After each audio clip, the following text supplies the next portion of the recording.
Your top story this hour, the country's economy grew slower than expected in the third quarter, dampening hopes of a recovery anytime soon. Stats South Africa says the gross domestic product growth rate was 0.2% in the third quarter. Now this follows growth of 3.3% in the previous quarter. The country is desperate for sustained economic growth. But at 0.2% in the third quarter, the economy grew below expectations. The main contributors to the growth rate were the mining and quarrying industry, finance, real estate and business services.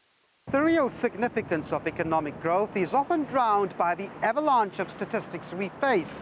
But in simple terms, if the economy grows, businesses expand, more people are in jobs, and government develops a healthier budget.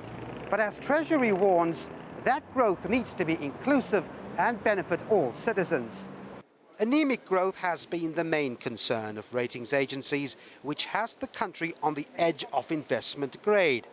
This is the picture so far off from the 5% rate needed to create a meaningful number of jobs.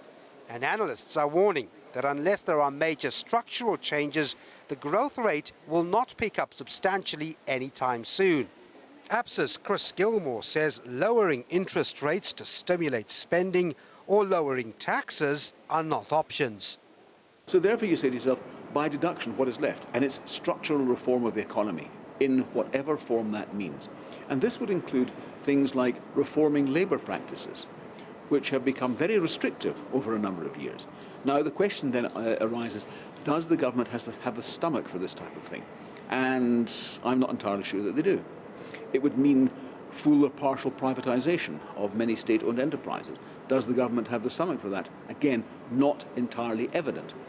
The Reserve Bank sees total growth this year at 0.4%. Devin Murrigan, SABC News, Johannesburg.